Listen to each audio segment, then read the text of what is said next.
سید الکونین امام القبلتین جد الحسن والحسین ابی القاسم محمد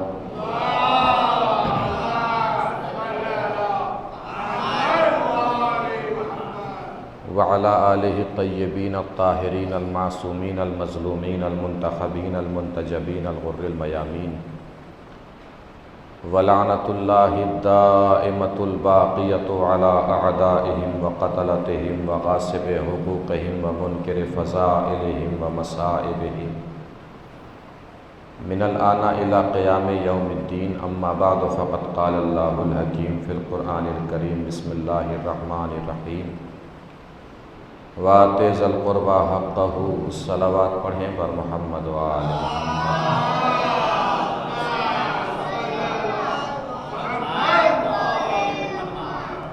مل جل کے ایک اور بار بآواز بلند نعرہ صلوات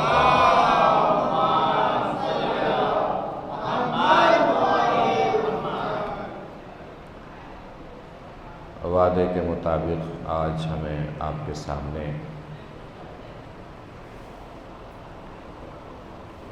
فدق کے سلسلے سے گفتگو کرنا ہے۔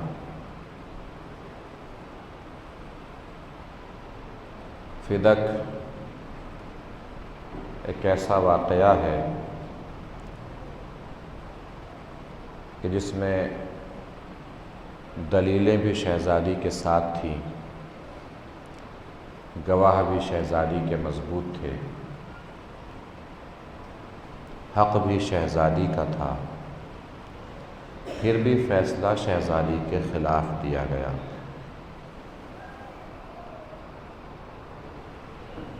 یہ فیصلہ بالکل بچکانہ،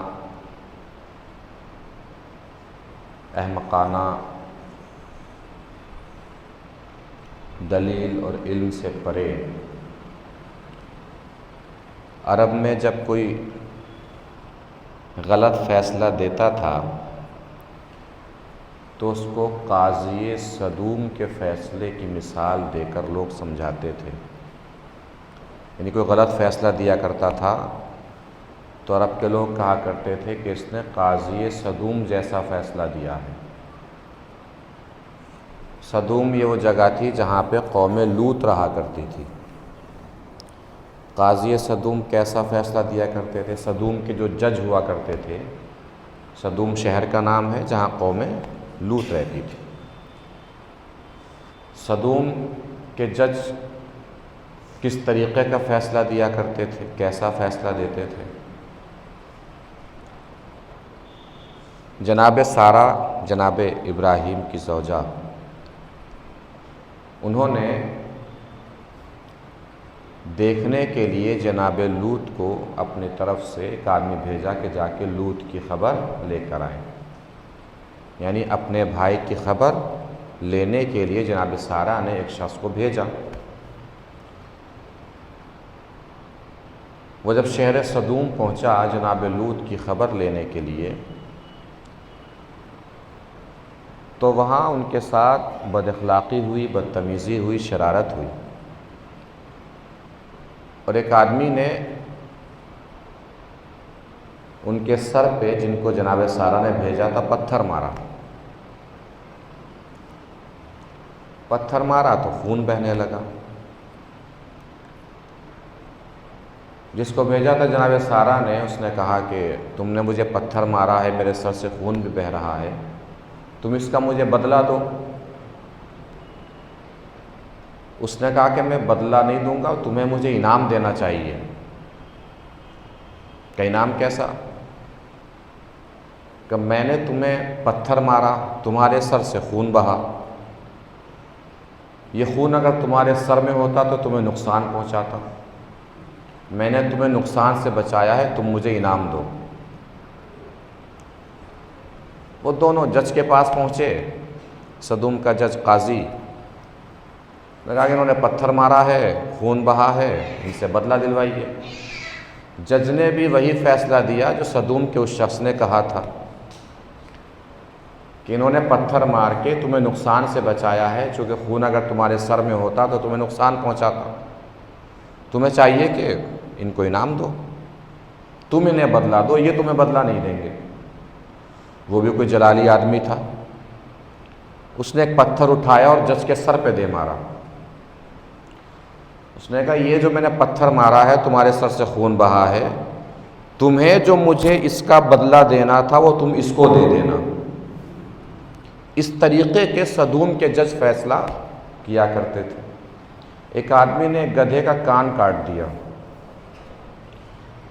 گدھے کا مالک پہنچا جج کے پاس، کس نے گدھے کا کان کاٹ دیا ہے؟ اس نے کہا جس نے کان کاٹا ہے گدھا اسی کو دے دو۔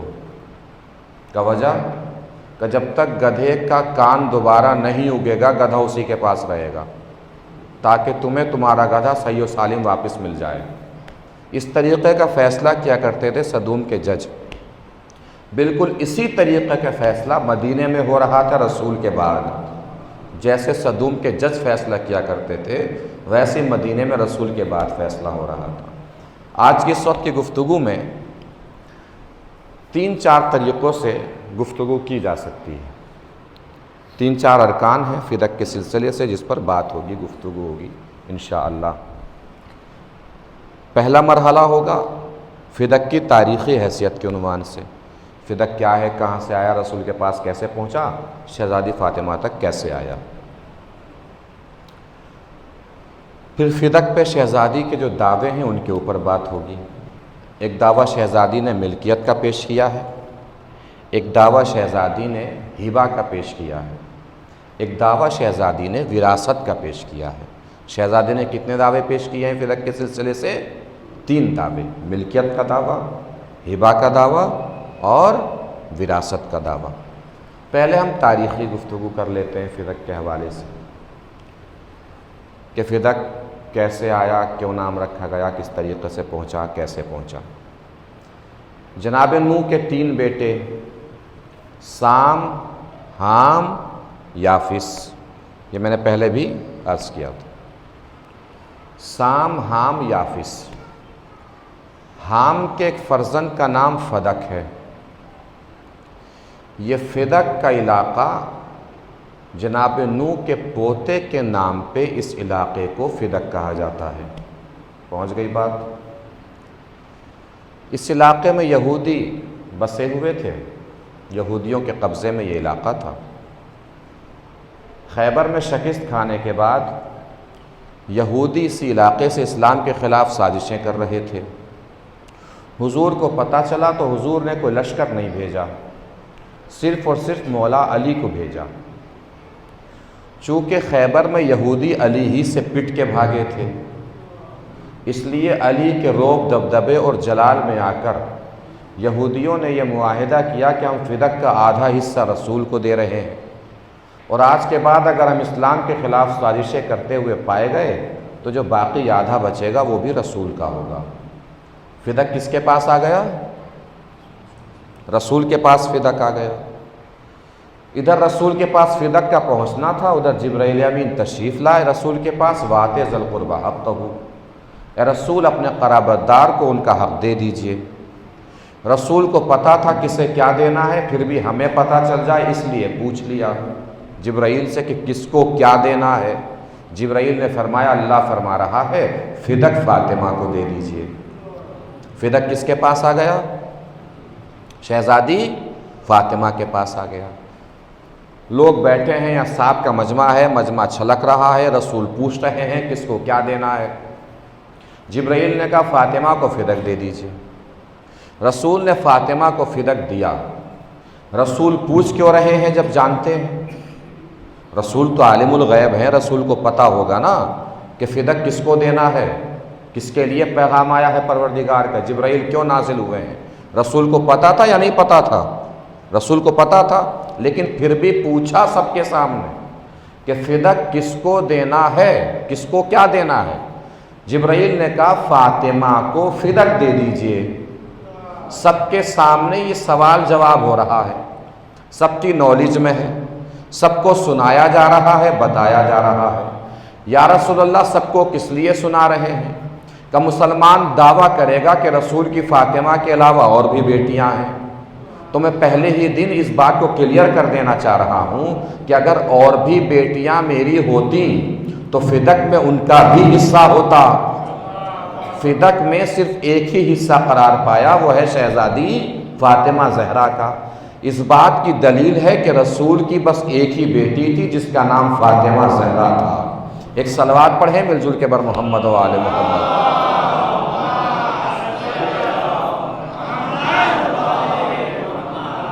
تو فدق کس کے پاس آ گیا؟ شہزادی فاطمہ کے پاس آ گیا۔ فدق میں شہزادی کے عمال نوکر غلام کام کرنے لگے۔ فدق کا ہوتا کیا تھا؟ غریب، مسکین، فقراء، یتیم، بے سہارا، بیوہ، جو بھی اس طریقے کے افراد تھے، فدق کے ذریعے سے ان تک مال پہنچتا تھا۔ سارے غرباء، فقراء، مساکین، یتیم فدق کے ذریعے سے پل رہے تھے۔ محسوس فرما رہے ہیں آپ؟ بہت سارے افراد فدق کے ذریعے سے پالے جا رہے تھے۔ رسول کی آنکھ بند ہوئی، حاکم وقت نے بیٹھتے ہی سب سے پہلا فیصلہ یہ کیا کہ فدق سے شہزادی کے عمال کو نکال کے باہر کر دیا اور فدق اپنے قبضے میں لے لیا۔ فدق کو چھینا کیوں گیا؟ اس کے بارے میں روایت ملتی ہے۔ ہونے والے خلیفہ نے جو خلیفہ بن چکے تھے ان سے کہا، ہونے والے کون تھے یہ بھی آپ کو پتہ ہے، خلیفہ بن کون چکے تھے یہ بھی آپ کو پتہ ہے۔ نام اس لیے نہیں لیتا کہ ہر نام لینا ممبر سے ضروری نہیں ہوتا، اور میں نے پہلے ہی دن عرض کیا ہے ہر نام لینا ممبر سے ضروری اس لیے نہیں ہوتا کہ بہت سے نام زبان کا ذائقہ بگاڑ دیتے ہیں۔ تو جو خلیفہ ہو چکے تھے ان سے انہوں نے کہا جو خلیفہ ہونے والے تھے، جو خلیفہ بننے والے تھے، کہ تم فدق کو علی اور فاطمہ کے اختیار سے لے لو، اس لیے کہ فدق بہت بڑی مالی حیثیت ہے اہل بیت کی۔ وہ لوگ جو فدق کے ذریعے سے پل رہے ہیں، فدق کے ذریعے سے جن کو فائدہ ہو رہا ہے، فدق کے ذریعے سے جو پالے جا رہے ہیں، ان کو علی و فاطمہ کی طرف سے امداد اگر ہوتی رہی تو وہ لوگ انہی کی طرف رہیں گے۔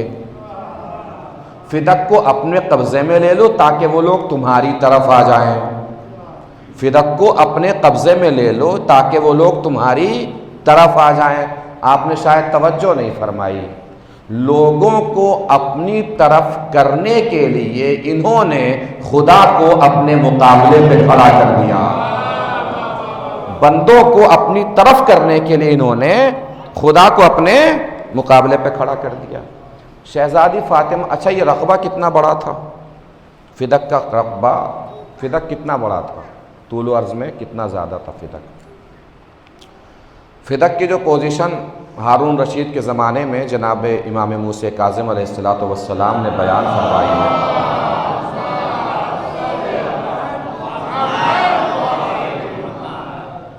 ہارون نے امام سے پوچھا کہ میں چاہتا ہوں کہ فدق آپ کو لوٹا دوں، آپ بتائیے کہ فدق کا کتنا رقبہ ہے؟ کہ تم لوٹا نہیں پاؤ گے؟ کہ پھر بھی بتائیے تو صحیح، میں لوٹانا چاہتا ہوں۔ کہ تم لوٹا ہی نہیں پاؤ گے؟ کہ بتائیے تو صحیح فدق ہے کتنا؟ امام موسیٰ کاظم نے فدق کا رقبہ بتایا کہ فدق کا ایک حصہ دومت الجندل سے ملتا ہے، ایک حصہ سیف البحر سے ملتا ہے۔ 4 حصے جب امام موسیٰ کاظم نے بتائے، 4 سرحدیں، تو یہ چوک پڑا، پسینے میں شرابور۔ اس نے کہا پھر ہمارے پاس کیا بچے گا؟ یہ تو سارا کا سارا آپ ہی کے پاس پہنچ گیا، ہمارے پاس بچے گا کیا؟ سارا آپ ہی کے پاس پہنچ گیا۔ اتنا بڑا فدق کا علاقہ تھا۔ یہ تو امام نے ہارون رشید سے بتایا، میں آپ سے کیوں بتا رہا ہوں؟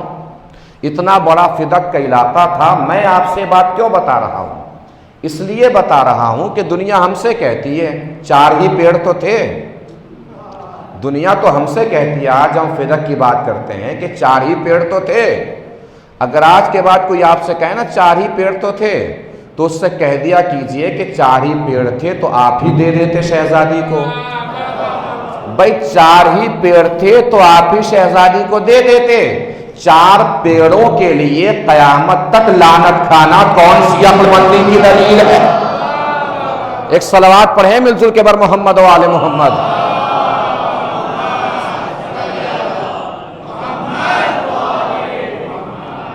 شہزادی فاطمہ کو خبر ملی، شہزادی فاطمہ کو پتہ چلا کہ فدق سے امال کو باہر کر دیا گیا ہے، تو شہزادی فاطمہ نے ایک قافلہ سجایا۔ اس قافلے میں خود ہیں، امام حسن ہیں، امام حسین ہیں، مولا کائنات ہیں، جناب ام ایمن ہیں۔ یہ قافلہ دربار میں پہنچا۔ اچھا، شہزادی خود دربار میں کیوں آئیں؟ خود دربار میں کس لیے آئیں؟ اب یہاں سے توجہات دیجیے گا، میری طرف توجہات مبذول رکھیے گا، الگ الگ بات، الگ الگ تفاصیل انشاءاللہ اور تفاسیر آپ تک پہنچانے کی کوشش کروں گا۔ شہزادی خود دربار میں کیوں آئیں؟ کربلا میں ہم کیا سنتے ہیں، اکثر ذاکرین، خطبہ، مرثیہ نگار اور شاعروں نے خوب لکھا ہے اس بارے میں کہ اگر حسین عباس سے کہہ دیتے جنگ کرنے کے لیے، تلوار دے دیتے اور کہہ دیتے کہ پانی لانا ہے خیمے میں، تو پانی کیا عباس نہر فرات اٹھا کے لے آتے؟ ایمانداری سے بتائیے، اگر شہزادی مولا علی سے کہہ دیتی کہ فدق لانا ہے تو کسی میں ہمت تھی جو روک پاتا؟ لیکن شہزادی خود گئی دربار میں۔ شہزادی جب پہنچی تو لوگوں کا کہنا یہ ہے کہ ایسا لگا جیسے رسول دربار میں آ گئے ہوں، اس لیے کہ روایت ملتی ہے کہ سب سے زیادہ شہزادی رسول سے مشابہ تھی، یعنی جب چلتی تھی تو لگتا تھا جیسے رسول چل رہے ہیں، جب بولتی تھی تو لگتا تھا جیسے رسول بول رہے ہیں۔ نہیں توجہ فرمائی؟ شہزادی خود دربار میں آئی فدق لینے کے لیے اور لوگوں کو ایسا لگا جیسے رسول دربار میں آ گئے ہوں۔ شہزادی کا دربار میں آنے کا مطلب یہ تھا کہ شہزادی بتانا چاہ رہی ہے میں ایسے ہی دربار میں آئی ہوں جیسے رسول دربار میں آ گئے ہوں، تاکہ دنیا کو پتہ چل جائے زہرا کے مقابلے پر آنے والا اصل میں زہرا کے مقابلے پر نہیں آیا ہے، رسول خدا کے مقابلے پر آیا ہے۔ شہزادی تشریف لے گئیں، پہنچی امام حسن امام حسین ساتھ میں۔ پہلے ملکیت کا دعویٰ پیش کیا شہزادی نے، بھئی جس کا ہر کورٹ میں، دنیا کی ہر عدالت میں جس کا قبضہ ہوتا ہے اسی کی ملکیت مانی جاتی ہے۔ اگر کوئی قبضے کے مقابلے پر دعویٰ کرتا ہے تو گواہ دعویٰ پیش کرنے والے کو پیش کرنے ہوتے ہیں، قبضے والے کو گواہ پیش کرنے نہیں ہوتے۔ لیکن گواہ دیکھیے کہ شہزادی سے گواہ مانگے گئے، کورٹ الٹی ہو گئی، عدالت الٹی ہو گئی، گواہ کس سے مانگے گئے؟ شہزادی سے۔ اب بہت توجہ رکھیے گا عزیزو جو بات عرض کرنے جا رہا ہوں۔ دو شخصیتیں ہیں، ایک وہ شخصیت جو گواہ مانگ رہی ہے، ایک وہ شخصیت جس سے گواہ مانگا جا رہا ہے۔ دونوں میں بڑا فرق ہے۔ گواہ مانگنے والا اور ہے، جس سے گواہی مانگی جا رہی ہے وہ اور ہے۔ قرآن میں ایک آیت ہے جسے ہم آیہ تطہیر کہتے ہیں۔ گواہ کون مانگ رہا ہے؟ آیہ تطہیر۔ آیہ تطہیر میں دونوں طرف کی الگ الگ تفسیریں ہیں، ایک تفسیر ادھر کی ہے، ایک تفسیر ادھر کی ہے۔ ادھر والے آیہ تطہیر میں رسول کی ازواج کو مانتے ہیں، لیکن جو ازواج کو مانتے ہیں وہ بھی بیٹی ہونے کے ناطے جناب فاطمہ زہرا کو آیہ تطہیر میں شریک مانتے ہیں۔ اور ہم تو مانتے ہی اہل بیت کو ہے آیہ تطہیر میں، تو ہمارے ہاں تو آیہ تطہیر کا مرکزی کردار جناب فاطمہ زہرا ہی ہے۔ نہیں توجہ فرمائی؟ جن سے گواہی مانگی جا رہی ہے وہ آیہ تطہیر میں ادھر بھی شامل ادھر بھی شامل، اور جو صاحب گواہی مانگ رہے ہیں وہ آیہ تطہیر میں نہ ادھر شامل ہے نہ ادھر شامل ہے۔ اب بات اس کے آگے کی ہے جو کرنے جا رہا ہوں۔ گواہ کس سے مانگے جا رہے ہیں؟ شہزادی فاطمہ سے۔ شہزادی فاطمہ سے کیا کسی کی ہمت ہے کہ وہ گواہی مانگے؟ اوقات ہے کسی کے گواہی مانگے؟ حیثیت ہے کسی کی کہ وہ گواہی مانگے؟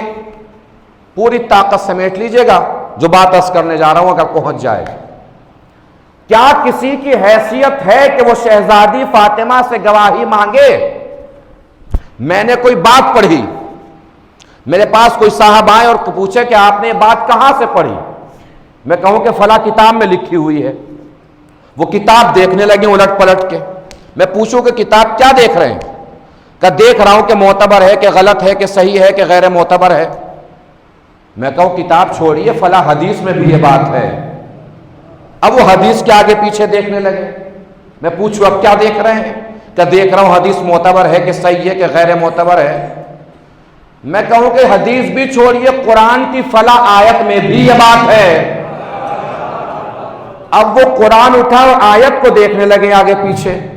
میں کہوں اب کیا دیکھ رہے ہیں؟ وہ کہیں کہ دیکھ رہا ہوں کہ آیت صحیح ہے یا غلط. میں اس سے کیا کہوں گا کہ اب آپ حدیں پار کر رہے ہیں. کتاب میں آپ نے غلط صحیح دیکھا، ٹھیک ہے. حدیث میں غلط صحیح دیکھا، ٹھیک ہے. لیکن قرآن میں صحیح غلط دیکھ رہے ہیں، آپ دائرے اسلام سے خارج ہو گئے. نئی توجہ فرمائی. فاطمہ سے گواہی مانگنا ایسا ہے جیسے کسی نے آیہ تطہیر سے گواہی مانگ لی ہو. اس لیے کہ فاطمہ کا تعلق ہے آیہ تطہیر سے، آیہ تطہیر کا تعلق ہے قرآن سے، قرآن کا تعلق ہے رسول سے، رسول کا تعلق ہے جبرائیل سے، جبرائیل کا تعلق ہے لوح محفوظ سے، لوح محفوظ کا تعلق ہے خدا سے. معاذ اللہ اگر فاطمہ چھوٹی تو آیہ تطہیر چھوٹی، آیہ تطہیر چھوٹی تو قرآن چھوٹا، قرآن چھوٹا تو معاذ اللہ رسول چھوٹے، معاذ اللہ رسول چھوٹے تو جبرائیل چھوٹے، معاذ اللہ جبرائیل چھوٹے تو لوح محفوظ چھوٹا، معاذ اللہ لوح محفوظ چھوٹا تو معاذ اللہ خدا چھوٹا. اگر فاطمہ سچی تو آیہ تطہیر سچی، آیہ تطہیر سچی تو قرآن سچا، قرآن سچا تو رسول سچے، رسول سچے تو جبرائیل سچے، جبرائیل سچے تو لوح محفوظ سچا، لوح محفوظ سچا تو خدا سچا. اب بھی آپ چپ بیٹھے ہیں، نہیں پہنچی بات. فاطمہ دربار میں خود کو سچا منوانے نہیں آئی تھی، اپنے خدا کو سچا منوانے آئی تھی. ایک صلوات پڑھیں مل جل کے بر محمد و آل محمد.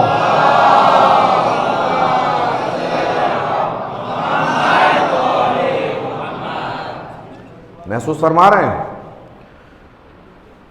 شہزادی نے دوسرا دعویٰ پیش کیا.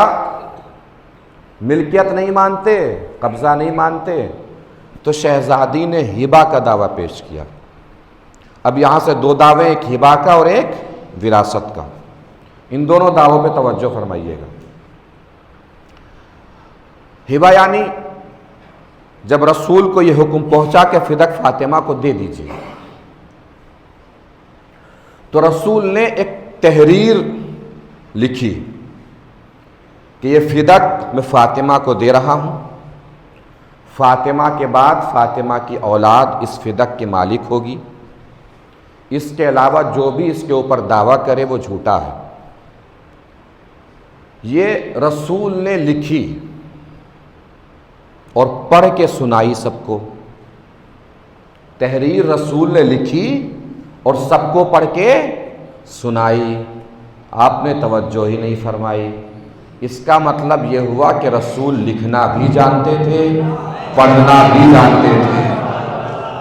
تحریر یہ ہبہ کی صورت میں شہزادی فاطمہ کے پاس تھی. شہزادی نے وہ تحریر دکھائی کہ مجھے ہبہ کیا ہے. اب خلیفہ وقت نے ہبہ نامے کے اوپر گواہ مانگے. اب گواہوں کی فہرست دیکھیے. سب سے پہلے گواہ شہزادی نے مولائے کائنات کو پیش فرمایا. سب سے پہلے گواہ کون تھے؟ مولائے کائنات. مولائے کائنات نے یہ پہلی گواہی نہیں دی ہے. اس سے پہلے مولائے کائنات خدا کی وحدانیت کی بھی گواہی دے چکے ہیں قرآن میں، رسول کی رسالت کی بھی گواہی دے چکے ہیں، اور رسول کی رسالت کی جو گواہی دی ہے اس کو بھی خدا نے مانا.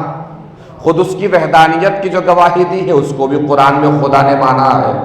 انہوں نے علی کی گواہی مانی ہی نہیں. اس کا مطلب ان صاحب نے اپنے آپ کو خدا سے بڑا سمجھا، اور جو خود کو خدا سے بڑا سمجھے وہ خدا کا دشمن ہے۔ نہیں توجہ فرمائی، شہزادی دربار میں اپنا دشمن پہچانوانے نہیں آئی تھی، خدا کا دشمن پہچانوانے آئی تھی۔ دوسرے گواہ شہزادی نے امام حسن اور امام حسین کی صورت میں پیش کیے۔ انہوں نے کہا کہ یہ بیٹے ہیں آپ کے، ان کی گواہی نہیں مانی جائے گی۔ اب آپ بہت دیر ہو گئے ہیں آپ حضرات کو سنتے ہوئے، اب اس کی میں تھوڑی سی آپ کو رمق دکھاتا ہوں، توجہ دیجیے گا۔ کیا کہہ کے گواہی مسترد کی کہ یہ آپ کے بیٹے ہیں؟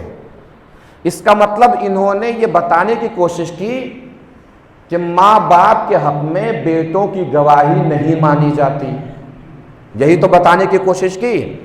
اب میں آپ کو ایک مزے کی بات بتاؤں، محسوس فرمائیں گے؟ خلیفہ اول اور خلیفہ دوم کے لیے جتنی بھی فضیلتوں کی حدیثیں ہیں سب یا ان کی بیٹی سے ہیں یا ان کے بیٹے سے ہیں۔ بھائی پہلے خلیفہ کی جتنی فضیلتیں ہیں سب بیٹی سے ہیں، خلیفہ دوم کی جتنی فضیلتیں ہیں سب بیٹے سے، عبداللہ ابن عمر سے۔ ان کے علاوہ ان کی فضیلتیں رسول کی زبانی بیٹی اور بیٹے کے علاوہ صحابہ میں سے کسی نے سنی ہی نہیں۔ یعنی اپنی فضیلتیں اپنے بیٹی اور بیٹے سے گواہ کی صورت میں مان لیا ہے انہوں نے۔ اور فضیلتوں کی حدیث چھوڑیے، خلافت کے اوپر جو روایت پیش کی جاتی ہے، سب سے بڑی دلیل کیا ہے ان کی خلافت پہ جو پیش کی جاتی ہے؟ رسول کا آخری وقت تھا، رسول کے آخری وقت انہوں نے نماز پڑھائی تھی، یہ سب سے بڑی دلیل دیتے ہیں خلافت کے لیے۔ یہ روایت خود بیٹی نے نقل کی ہے، ان کے علاوہ نہ کسی نے نماز پڑھتے ہوئے دیکھا ہے نہ نماز پڑھاتے ہوئے دیکھا ہے۔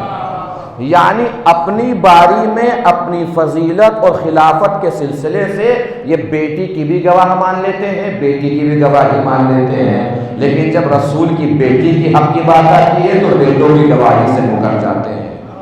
محسوس فرما رہے ہیں؟ دوسری بات انہوں نے کہی کہ بچے ہیں، ابھی کون ہیں؟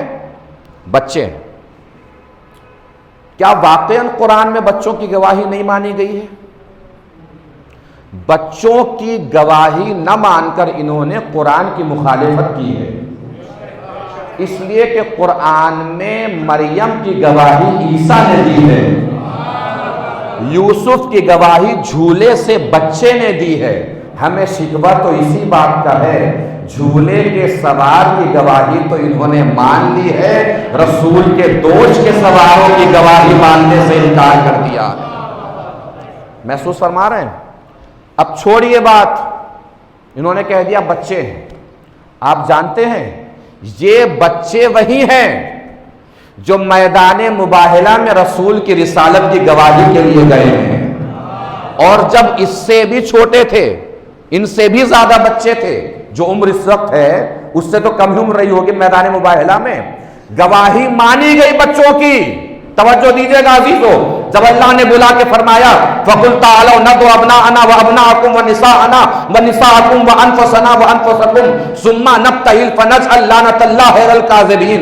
رسول کے ساتھ فاطمہ بھی گئی ہیں، رسول کے ساتھ علی بھی گئے ہیں، رسول کے ساتھ حسن و حسین بھی گئے ہیں۔ مجھے بس ایک بات بتائیے، رسول نے نماز کا پیغام پہنچایا، اہل بیت کو ساتھ لے کر آئے، روزے کا پیغام پہنچایا، اہل بیت کو ساتھ لے کر آئے، حج کا پیغام پہنچایا، اہل بیت کو ساتھ لے کر آئے۔ بھائی یہودیت پہ لعنت کا پیغام پہنچانا تھا، نصرانیت پہ لعنت کا پیغام پہنچانا تھا تو اکیلے رسول کو آ جانا چاہیے تھا۔ توجہ دیجیے گا عزیزو، اکیلے رسول کو آ جانا چاہیے تھا۔ پروردگار رسول کے ساتھ علی کو بھیجنے کی کیا ضرورت، فاطمہ کو بھیجنے کی کیا ضرورت، حسن کو بھیجنے کی کیا ضرورت، حسین کو بھیجنے کی کیا ضرورت؟ اللہ شاید جواب میں فرمائے مسئلہ یہ لعنت کا تھا، اگر صرف رسول کو بھیجتا تو تاریخ لکھتی جو رسول کے مقابلے پر آئے وہ جھوٹا ہے، وہ لعنتی ہے۔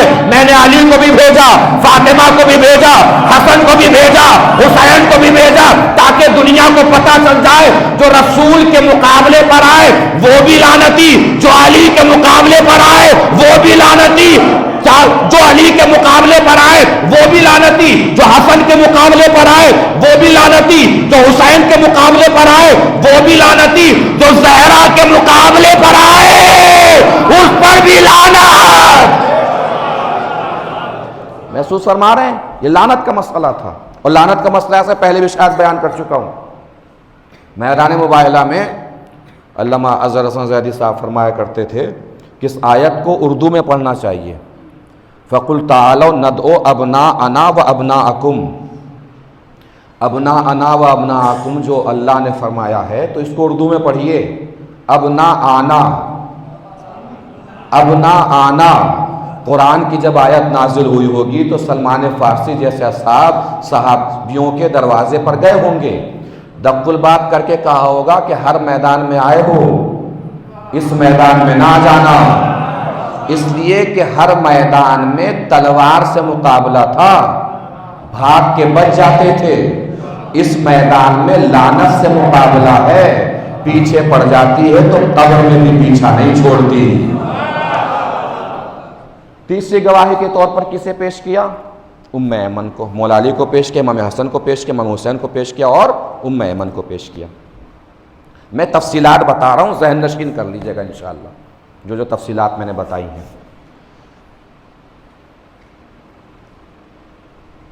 اس کے بعد ام ایمن کو پیش کیا کہ ام ایمن گواہ ہیں۔ ام ایمن سے کہا کہ تم گواہ ہو کہ رسول کی تحریر ہے، رسول نے ہبہ لکھ کے دیا ہے۔ ام ایمن نے خود سوال کر لیا کہ میں بعد میں بتاؤں گی، پہلے تم بتاؤ کیا تم نے رسول سے سنا ہے کہ ام ایمن جنتی عورت ہے؟ کہا کہ ہاں میں نے سنا ہے کہ آپ جنتی عورت ہیں۔ کہا جنتی عورت گواہی دیتی ہے کہ تحریر رسول کی ہے، اور رسول نے فاطمہ کو لکھ کے دیا ہے۔ اب توجہ فرمائی آپ نے، شہزادی کے قافلے میں جتنے لوگ آئے تھے سارے جنت والے تھے۔ ام ایمن جنتی عورت، خود خاتون جنت، حسن و حسین سردار جوانان جنت، علی قسیم النار والجنت۔ نئی توجہ فرمائی، شہزادی جنتیوں کے قافلے کو دربار میں لے کر آئیں یہ بتانے کے لیے کہ محشر میں فیصلہ تو بعد میں ہوگا، جنتی کون ہے جہنمی کون ہے، میری طرف سارے جنتی کھڑے ہیں، دیکھ کے فیصلہ کر لو جنتی کون ہے جہنمی کون ہے۔ توجہ فرما رہے ہیں؟ اس کے بعد دعویٰ مسترد کر دیا گیا۔ اس کے بعد دعویٰ پیش کیا شہزادی نے وراثت کا۔ اب یہ آخری دعویٰ ہے، اس کی تفصیل اور بیان کر دوں، اس کے بعد انشاءاللہ دو چار باتیں اور بات تمام ہو جائیں گی۔ ایک منزل تک انشاءاللہ آؤں گا، بڑی بلندی پہ آپ لوگوں کو لے کے چلنا ہے، میں صرف آہستہ آہستہ اس لیے بیان کر رہا ہوں تاکہ تفصیل آپ کے اذہان میں رہ جائے۔ اس کے بعد پہلا دعویٰ کس چیز کا پیش کیا؟ ملکیت کا۔ دوسرا دعویٰ کس چیز کا پیش کیا؟ ہبہ کا۔ تیسرا دعویٰ شہزادے نے پیش کیا وراثت کا۔ کہا ٹھیک ہے، ملکیت نہیں مان رہے ہو، ہبہ نہیں مان رہے ہو، وراثت تو مانو کہ میں اپنے باپ کی وارث ہوں، وراثت تو ماننا چاہیے کہ میں اپنے باپ کی وارث ہوں۔ کہ وراثت بھی نہیں مانیں گے اس لیے کہ آپ کے بابا سے ہم نے سنا ہے، نانو معاشر الانبیاء لا نرث ولا نورث ما ترکنا الصدقہ، ہم گروہ انبیاء نہ وارث بنتے ہیں نہ وارث بناتے ہیں، اور جو کچھ چھوڑتے ہیں وہ صدقہ ہے۔ شہزادی فاطمہ کو جلال آیا عالم جلال میں، آپ نے فرمایا کہ میرے بابا کے اوپر جھوٹا بہتان باندھ رہے ہو، کیا میرے بابا قرآن کی مخالفت کریں گے؟ جبکہ قرآن میں ہے ورثہ سلیمان و داؤد، سلیمان داؤد کے وارث ہوئے، سلیمان بھی نبی داؤد بھی نبی، اس کا مطلب قرآن سے ثابت ہے کہ نبی وارث بنتا بھی ہے نبی وارث بناتا بھی ہے۔ اب حدیث کس کس نے سنی تھی یہ رسول سے، اس کے اوپر بھی تو بات ہونی تھی۔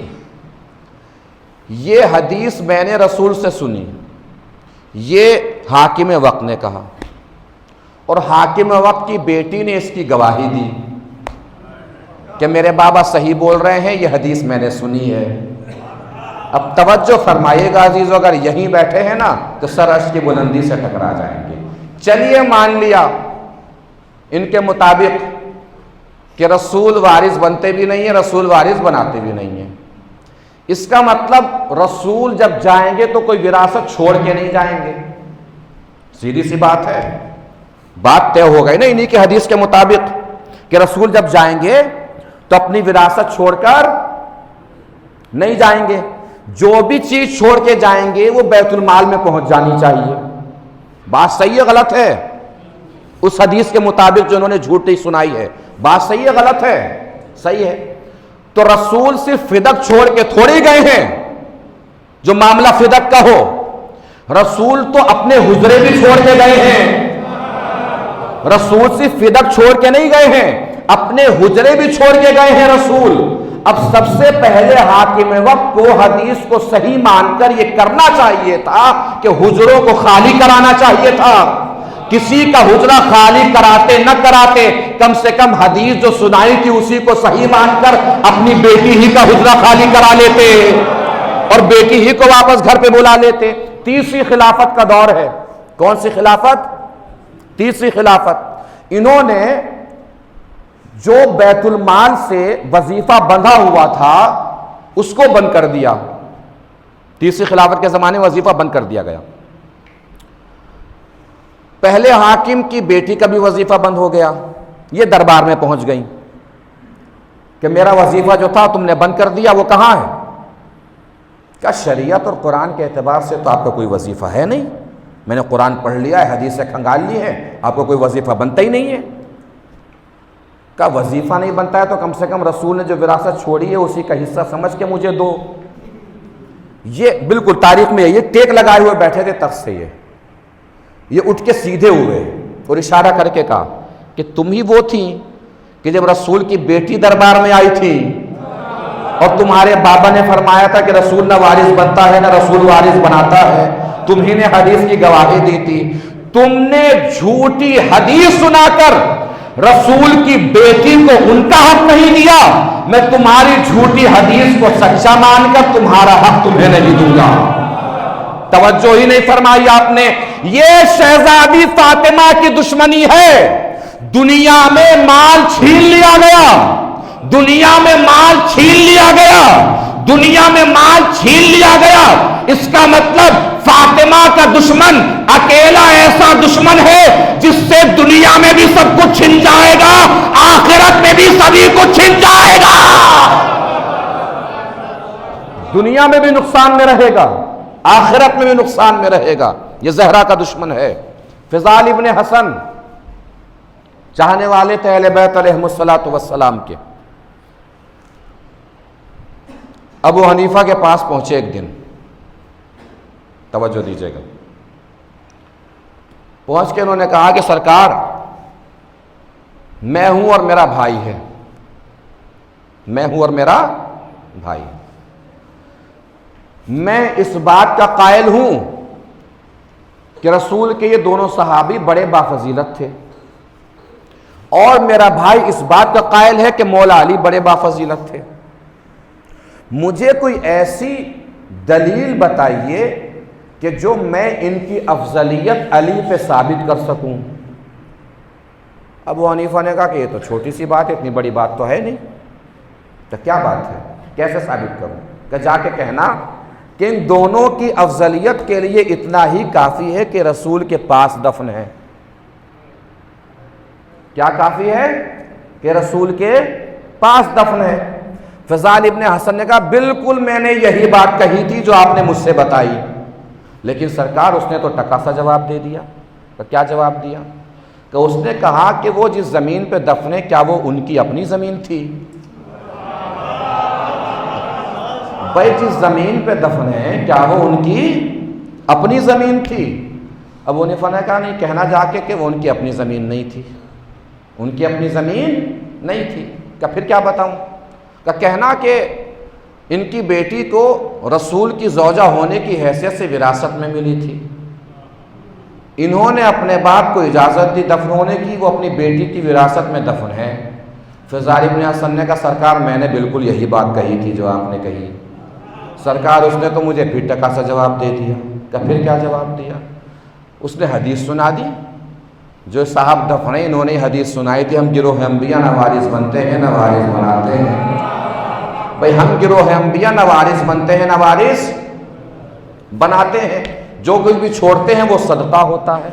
جب رسول کی بیٹی کو رسول کی وراثت نہیں مل سکتی تو ان کی بیٹی کو رسول کی وراثت کہاں سے ملے گی؟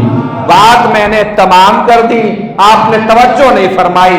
جملہ بڑا قیمتی ہے جو عرض کرنے جا رہا ہوں۔ جس کے دل میں حق فاطمہ کی جتنی اہمیت ہے اس کی طاقت سے پتہ چلنا چاہیے، اس کی آواز سے پتہ چلنا چاہیے، اس کے اٹھے ہوئے ہاتھوں سے پتہ چلنا چاہیے۔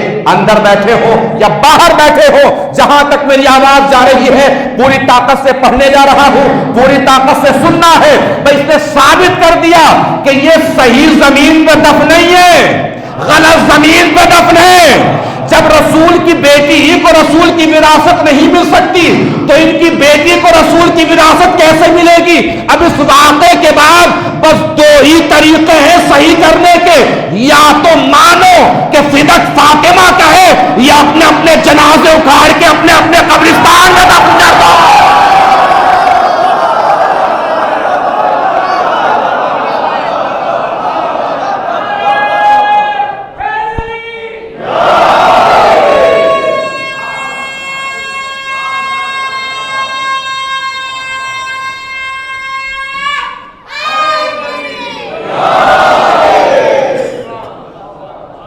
صلوات پڑھیں مل جل کے بر محمد و آل محمد۔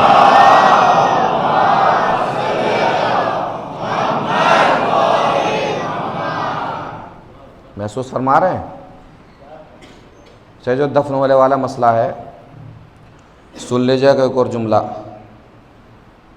قیمتی بہت ہے، اس لیے بہت آہستہ سے پڑھوں گا۔ واقعاً جس تک آواز پہنچ جائے مجھے بتا دے، میں چاہے جتنی آہستہ سے پڑھوں، سننا آپ کو بآواز بلند ہی ہے۔ یہ جو دفن ہونے والا مسئلہ ہے، خطیب الایمان علامہ طاہر جرولی صاحب فرمایا کرتے تھے کہ یہ خود اپنی مرضی سے دفن نہیں ہوئے ہیں، رسول نے تھام رکھا ہے۔ وہ فرمایا کرتے تھے رسول نے تھام رکھا ہے، رسول نے تھام رکھا ہے۔ کس وجہ سے تھام رکھا ہے؟ اس لیے کہ محشر میں ہونا حساب و کتاب۔ رسول کو پتہ ہے انہیں بھاگنے کی بہت عادت ہے، رسول کو پتہ ہے انہیں بھاگنے کی بہت عادت ہے۔ حساب و کتابوں کے وقت کہیں محشر کے میدان میں نہ بھاگ پڑیں۔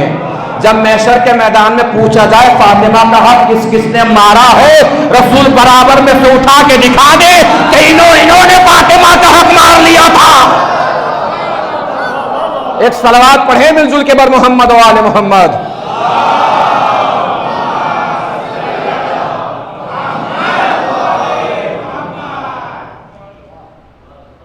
محسوس فرما رہے ہیں؟ تو فدق کی تاریخی کیفیت تھی جو میں نے آپ کو سنائی۔ فدق شہزادی کے پاس آیا، 3 دعوے شہزادی نے پیش فرمائے۔ کس چیز کا دعویٰ؟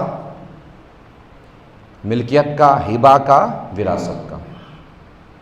تینوں دعوے نہیں مانے گئے۔ شہزادی آ گئیں گھر۔ شہزادی کے بعد مولا علی نے بھی جرا فرمائی ہے۔ اس کا ایک نقطہ سماعت فرما لیجئے بس، اور میں بات تمام کروں۔ جب سب چلے گئے تو مولا علی رک گئے، مولا علی رکے۔ مولا علی نے پوچھا تم نے فاطمہ کا دعویٰ مانا نہیں؟ مولا علی نے سوال کیا ان سے، بہت تکنیکی سوال ہے، اور بس محسوس فرمائیے گا جو مولا علی نے فرمایا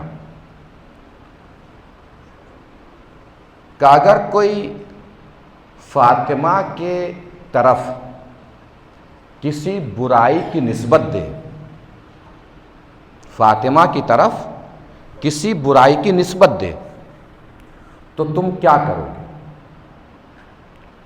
اس نے کہا کہ اگر اس برائی کی نسبت پر گواہ پیش کر دیے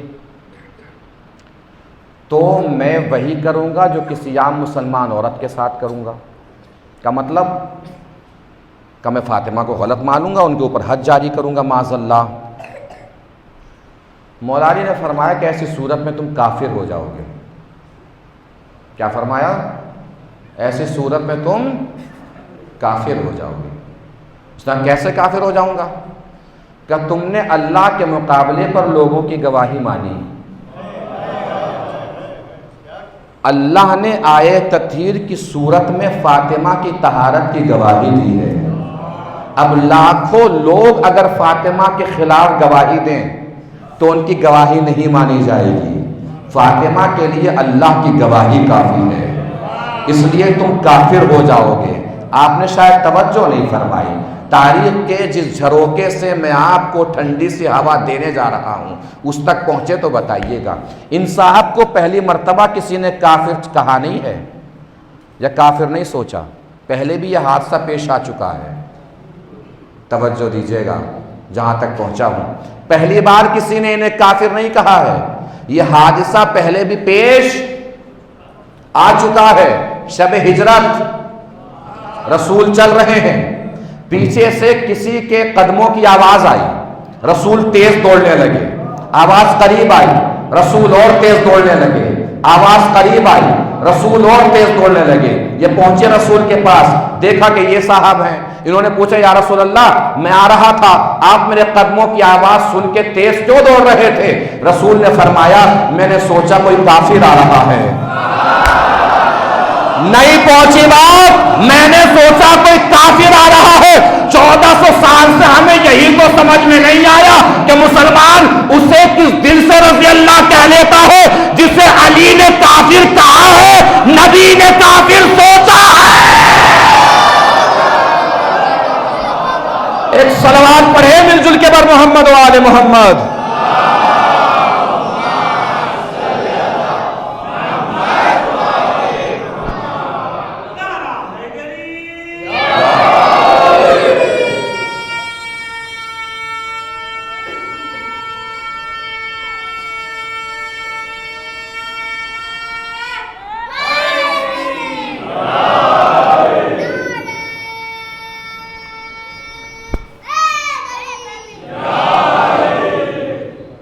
اور جب اتنی بلندی پہ جا کے آپ سن ہی رہے ہیں تو اور تھوڑا آپ کو آسمان کی بلندی پہ لے کے چلتا ہوں اور ایک مناظرہ سناتا ہوں اور بات تمام کرتا ہوں۔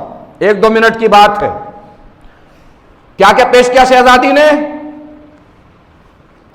ملکیت کا دعویٰ، ہبہ کا دعویٰ، وراثت کا دعویٰ، تینوں دعووں سے ثابت ہے کہ فدق فاطمہ کا تھا۔ علامہ محمد اسماعیل مناظرہ کر رہے تھے، سامنے مفتیان کرام بیٹھے تھے، علماء بیٹھے تھے۔ اچانک کسی عالم نے کہا رسول کا ورثہ بنتا ہی نہیں ہے۔ کہ کیسے نہیں بنتا رسول کا ورثہ؟ کہ ہمارے ذہن میں رسول کی عظمت ہی اتنی ہے، رسول کی بلندی ہی اتنی ہے۔ محمد اسماعیل نے کہا کیسے رسول کی بلندی ہے، کیسے ورثہ نہیں بنتا؟ کہ ہم محمد کو زندہ مانتے ہیں اور زندہ کا کوئی ورثہ نہیں ہوتا۔ ہم رسول کو زندہ مانتے ہیں، زندہ کا کوئی ورثہ نہیں ہوتا۔ محمد اسماعیل نے اپنی دستار اٹھائی، اپنے سر پہ باندھی، کھڑے ہوئے، چل دیے۔ کہ محمد اسماعیل کہاں چلے؟ کہ تو فاطمہ کی دشمنی میں اپنے دین ہی سے ہاتھ دھو بیٹا۔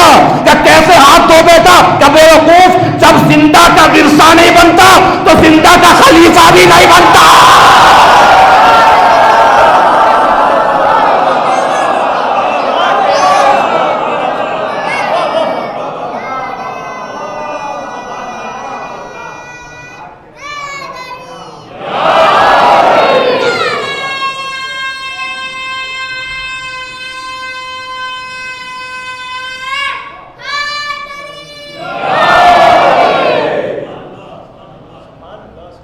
محسوس فرما رہے ہیں؟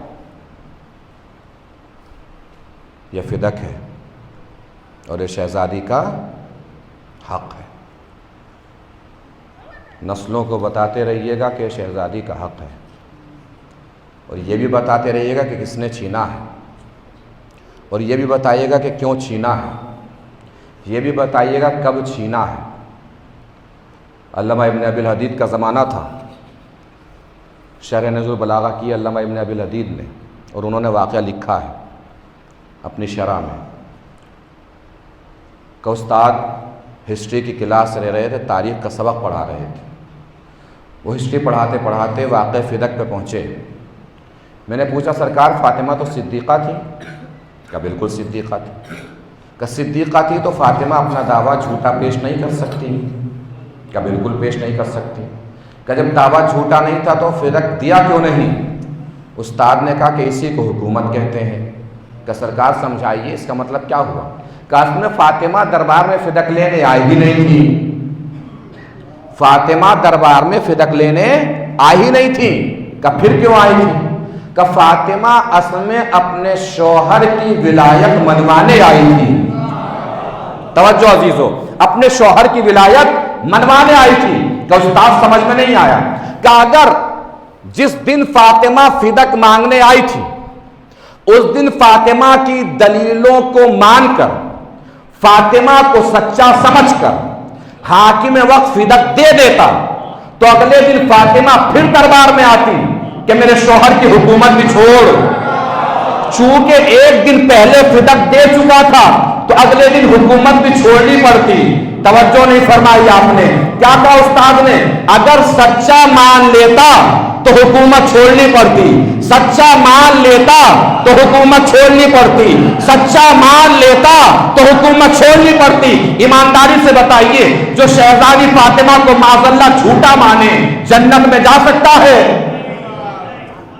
جو نہیں بولے ان کی جنت الگ ہے۔ جو فاطمہ کو جھوٹا مانے جنت میں جا سکتا ہے؟ تو گھبرا کیوں رہے، پریشان کیوں ہے؟ جو فاطمہ کو معاذ اللہ جھوٹا مانے جنت میں جا سکتا ہے؟ نہیں جا سکتا نا۔ نہیں توجہ فرمائی۔ اگر فاطمہ کو سچا مان لیتا تو حکومت چھوڑنی پڑتی، فاطمہ کو سچا مان لیتا تو حکومت چھوڑنی پڑتی، اور معاذ اللہ جو فاطمہ کو جھوٹا مانے جنت میں نہیں جا سکتا۔ لاکھوں کروڑوں سلام ہمارے شہزادی فاطمہ کی ذہانت پر کہ علی کے دشمن کو لا کر کس دوراہے پر کھڑا کر دیا کہ سچا مان تو حکومت چھوڑ، جھوٹا مان تو جنت چھوڑ۔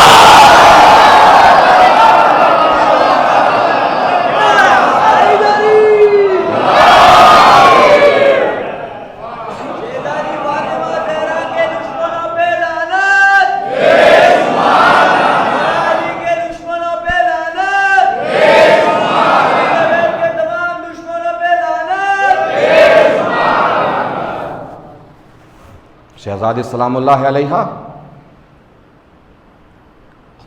مولا علی کی ولایت کے حق میں جد و جہد فرماتی رہی۔ اس کا مطلب بات کا نتیجہ کیا ہے؟ فدق کا مسئلہ صرف باغ کا مسئلہ نہیں تھا، زمین جائیداد کا مسئلہ نہیں تھا، یہ علی کی ولایت کا مسئلہ بھی تھا، علی کی حکومت کا مسئلہ بھی تھا۔ شہزادی زوجہ ہونے کی حیثیت سے مولا کائنات کا ساتھ دیتی رہی۔ اور میں نے کل بھی اس بات کو عرض کیا تھا، 20-25 دن جن دنوں میں شہزادی کے سلسلے سے مجلسیں برپا کی جاتی ہیں دنیا بھر میں ہو رہی ہیں، شہزادی کے تذکرے کے سلسلے سے 20 سے 25 دن جو بھی ہیں، پہلی شہادت کی تاریخ سے دوسری روایت تک دنیا بھر میں اب فرش اعظم ملا دیا گیا ہے، فرش اعظم بچھایا جاتا ہے۔ ان دنوں میں کم سے کم اپنے اپنے گھروں میں تربیتی کیمپ کی حیثیت سے ہر انسان کو زندگی گزارنا چاہیے۔ اپنے بچوں تک روزانہ کم سے کم 5 سے 10 منٹ شہزادی فاطمہ زہرا سلام اللہ علیہا کی زندگانی پہنچائیے۔ ان کی زندگی کے الگ الگ مراحل، ان کی زندگی جینے کا طریقہ، باپ کے ساتھ ان کا کیا سلوک تھا، باپ کے ساتھ کس طریقے سے شہزادی نے زندگی گزاری ہے، ایک دن اپنے بچوں کو یہ بتائیں۔ شہزادی نے اپنے شوہر کے ساتھ کس طریقے سے زندگی گزاری ہے، ایک دن اپنے بچوں کو یہ بتائیں۔ شہزادی نے ماں کی حیثیت سے کیسا کردار ادا فرمایا ہے، ایک دن اپنے بچوں کو یہ بتائیں۔ شہزادی کی زندگی گزارنے کا سماجی اعتبار سے کیسا طریقہ تھا، معاشرتی اعتبار سے کیسا طریقہ تھا، سماجی اور معاشرتی تہذیب کے اعتبار سے، سماجی اور معاشرتی فرق کے اعتبار سے شہزادی نے کیسی زندگی گزاری ہے، ایک دن اپنے بچوں کو یہ بتائیں۔ شہزادی کی عبادت کا کیا طریقہ تھا، ایک دن اپنے بچوں کو یہ بتائیں۔ شہزادی کے زہد اور اخلاص کا کیا طریقہ تھا؟ ایک دن اپنے بچوں کو یہ بتائیں۔ شہزادی غربا اور فقراء کے ساتھ کس طریقے سے پیش آتی تھی، ایک دن اپنے بچوں کو یہ بتائیں۔ شہزادی اپنے چھوٹوں کے ساتھ کیسے پیش آتی تھی، اپنے بڑوں کے ساتھ کیسے پیش آتی تھی، ایک دن اپنے بچوں کو یہ بتائیں۔ شہزادی کا اخلاق کیسا تھا، شہزادی کا کردار کیسا تھا، اللہ کی بارگاہ سے شہزادی کا کیسا رابطہ تھا، رسول کی زندگی سے شہزادی کا کیسا رابطہ تھا، ان کے اخلاقی حیات طیبہ، ان کی حیات طیبہ کا ان کا کردار، ان کی سماجی حیثیت، بیٹی ہونے کی حیثیت سے، زوجہ ہونے کی حیثیت سے، ماں ہونے کی حیثیت سے 20 سے 25 دن اپنے اپنے گھروں میں 5 سے 10 منٹ شہزادی سلام اللہ علیہ کے نام پر وقت گزارنا چاہیے، اپنے بچوں کے ساتھ، اپنے گھر والوں کے ساتھ کم سے کم 10 منٹ، کم سے کم 5 سے 10 منٹ شہزادی کی زندگی اپنے گھروں میں بتائیے، اپنے گھروں تک پہنچائیے، تاکہ ہر گھر مولا علی، شہزادی فاطمہ، امام حسن، امام حسین، جناب زینب، جناب ام کلثوم کے گھر کا نمونہ بن جائے، ان کی سیرت سن کر، ان کی سیرت پہ عمل کر کے۔ کس طریقے سے زندگی گزاری شہزادی نے؟ مولا علی کے لیے جد و جہد فرماتی رہی شہزادی۔ یہ جد و جہد ہی تو تھی جو دروازے پہ آگ لگ رہی تھی، شہزادی دروازے کے پیچھے کھڑی ہوئی تھی۔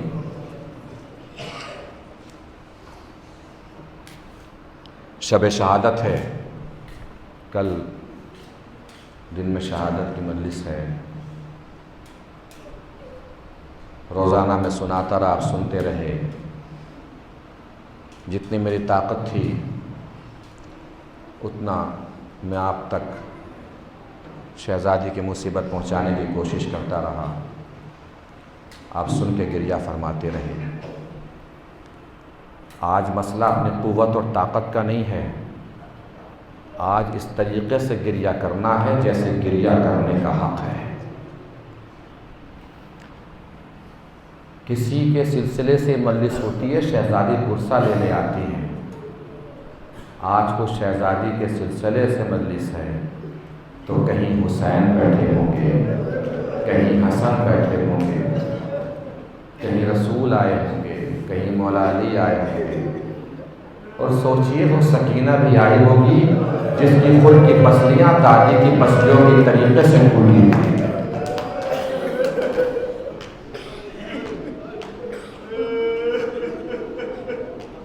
ایک بھیڑ اکٹھا ہوئی، شہزادی فاطمہ کے دروازے کی طرف بڑھی، علی کو باہر نکالو ورنہ ہم گھر کو آگ لگا دیں گے۔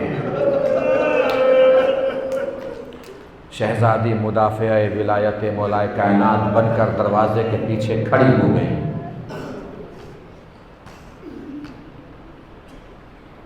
یہ میری گنہگار آنکھیں ہیں، ان آنکھوں سے میں نے کتابوں میں پڑھا ہے کہ شہزادی پہ وہ ستم ڈھائے گئے ہیں جو کربلا میں سکینہ پہ ڈھائے گئے ہیں۔ میں کھل کے تو بیان نہیں کر سکتا، میرا جگر بھر جائے گا۔ دروازے کو آگ لگائی گئی، دروازہ جل کے گرنے لگا، شہزادی ہاتھوں سے دروازے کو تھامے رہی۔ قنفذ کے تازیانے نے شہزادی کے ہاتھ کو زخمی کرنا شروع کیا۔ قنفذ کا تازیانہ شہزادی کے ہاتھ پہ پڑ رہا تھا۔ ایک ظالم نے اپنے ناپاک پیر اس دروازے پہ مارے جس دروازے پہ رسول سلام کرنے آتے تھے۔ شہزادی فاطمہ دروازے اور دیوار کے بیچ میں کچل گئی۔ شہزادی نے آواز دی، فضا دوڑو، میرا محسن مارا گیا۔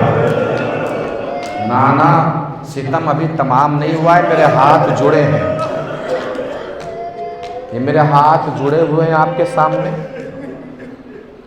اگر مصائب میں شدت ہو تو مجھے معاف فرما دیجیے گا، مصائب سخت ہو جائیں تو مجھے معاف فرما دیجیے گا۔ جب لوگ گھر کے اندر داخل ہوئے نا دروازہ ٹوٹنے کے بعد بھی، تو تو شیخ عباس قمی علیہ الرحمہ کتاب بیت الاحزان میں تحریر فرماتے ہیں کہ شہزادی فاطمہ جلدی سے دروازے کے پیچھے سے نکلی اور ان لوگوں کے سامنے آ کے کھڑی ہو گئی تاکہ وہ لوگ علی تک نہ پہنچ سکے۔ ایک ظالم نے اپنے تلوار کی نیام نکالی اور نیام کو فاطمہ کے پہلو پہ دے مارا۔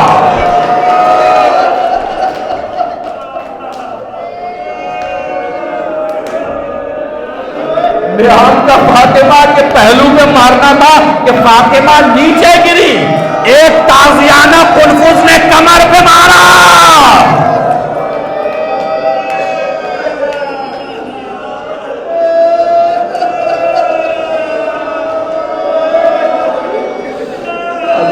جانتے ہیں جب ماں کا آخری وقت ہوتا ہے تو بچے کیسے ماں کے ساتھ بیٹھے رہتے ہیں۔ حسن حسین ہمیشہ ماں کے پاس بیٹھے رہتے تھے، زینب ام کلثوم ماں کے پاس بیٹھے رہتے تھے، علی ماں کے پاس بیٹھے رہتے تھے۔ مقاتل کی کتابوں میں لکھا ہے کہ فاطمہ کی پسلیوں میں اتنا درد رہتا تھا، ٹوٹی ہوئی پسلیوں میں، کہ فاطمہ درد کی وجہ سے بار بار بے ہوش ہو جایا کرتی، بار بار شہزادی فاطمہ بے ہوش ہو جایا کرتی۔ مولا علی آنکھوں کے کھلنے کے انتظار میں رہتے تھے۔ ایک دن فاطمہ بولی، علی میں نے ابھی ابھی خواب میں دیکھا ہے کہ میرے بابا مجھے آواز دے رہے ہیں، کہہ رہے بیٹی میرے پاس جلدی سے آ جاؤ، تمہاری مصیبت ختم ہونے والی ہے۔ یا علی میں آپ سے کچھ وصیتیں کرنا چاہتی ہوں۔ ایک مرتبہ مولا علی نے شہزادی فاطمہ کا سر اپنی آغوش میں رکھا۔ اے فاطمہ تم ہی میری اکیلی مددگار تھی، تم بھی مجھے چھوڑ کے چلی جاؤ گی۔ شہزادی فاطمہ علی کا چہرہ دیکھ کے رو رہی تھی، علی فاطمہ کا چہرہ دیکھ کے رو رہے تھے۔ روتے روتے جب بہت دیر گزر گئی، مولا علی نے فرمایا فاطمہ بتاؤ کیا نصیحت کرنی ہے؟ ایک مرتبہ شہزادی فاطمہ کے دہن سے پہلا جملہ نکلا، یا علی دفن کرنے کے بعد مجھے بھول مت جانا، روزانہ میری قبر پہ آتے رہنا۔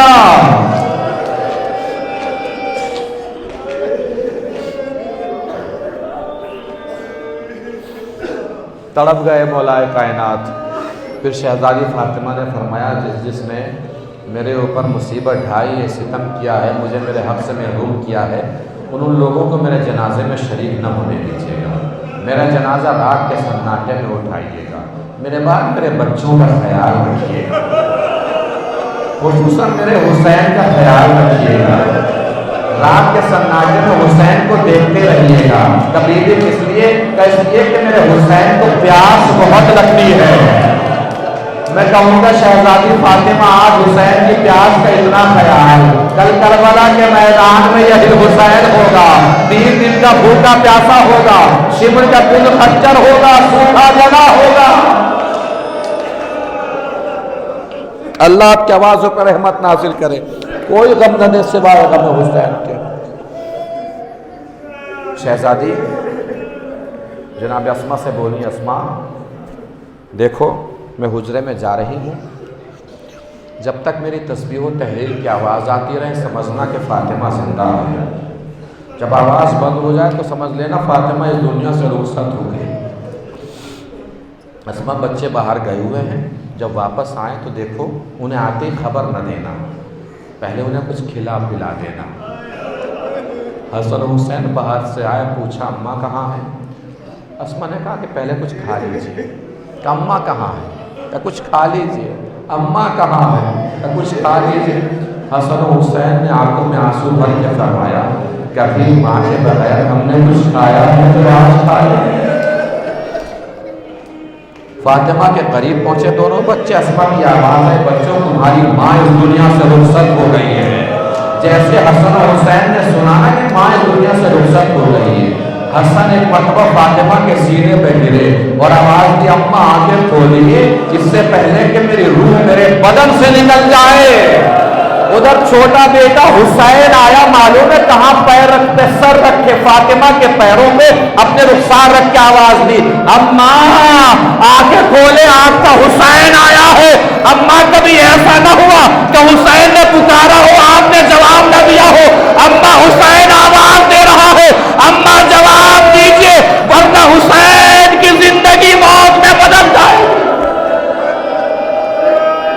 شہزادی فاطمہ نے آواز نہ دی، جلدی سے حسن حسین نے جا کے علی کو خبر دی، علی گھر میں تشریف لائے، فاطمہ کے پاس پہنچے، بیان کرنا شروع کیے، فاطمہ تم بھی رخصت ہو کے چلی گئی، تم بھی مجھے چھوڑ کے چلی گئی، اب علی کس کے سہارے جیے گا؟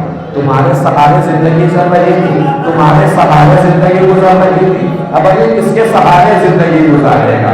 شہزادی کی وصیت کے مطابق شہزادی کو تیار کیا گیا، تیار کر کے آخری وقت میں لٹایا گیا، سب سے کہا گیا آگے بڑھیں، فاطمہ سے رخصت ہو گئی، پھر سے آگے بڑھے رخصت ہو گئی، زینب آگے بڑھے رخصت ہو گئی، حسن آگے بڑھے رخصت ہو گئے، علی نے دیکھا کہ حسین ایک کونے میں کھڑے ہیں، روئے جا رہے ہیں، آگے نہیں بڑھتے، علی نے آواز دی بیٹا حسین تم اپنی ماں سے رخصت رہو گے؟ کب بابا ماں کی زندگی میں بھی حسین جب تک ماں نے خود آواز نہ دی حسین ملنے کے لیے نہیں گیا، آج بھی حسین جب تک نہ جائے گا جب تک میری ماں مجھے خود آواز نہ دے گی۔ تاریخ کی نگاہوں نے عجب غمزدہ منظر دیکھا، بندے کفن ٹوٹے، دونوں ہاتھ نکلے، آ میرے حسین آ، میری آغوش میں آ، حسین دوڑے، ماں کے گلے میں باہیں ڈال دی، اماں کس کے سہارے حسین جیے گا؟ آخری جملے مسائل تمام حسین بیان کر رہے ہیں، اچانک حسین کو نہ جانے کیا خیال آیا، گلے سے باہیں نکالی، سیدھے کھڑے ہوئے، ہاتھوں کو جوڑا، ماں کے چہرے کو دیکھا، اماں اماں اماں یاد رکھیے گا اماں آج آپ کا آخری وقت تھا، آپ نے بلایا، آپ کا حسین دوڑا دوڑا چلا آیا، اماں کل میرا بھی آخری وقت ہوگا، اماں میں بھی آواز دوں گا، اماں دیر نہ کیجیے گا، کربلا کی زمین حسین گھوڑے سے چلے، آواز دی اماں، فاطمہ کی آواز آئی، آ میرے لال حسین آ، کب سے زمین مقتل ساتھ کر کے تیری ماں تیرا انتظار کر رہی ولا لعنت اللہ سیارت الذین ظلموا ماتم حسین۔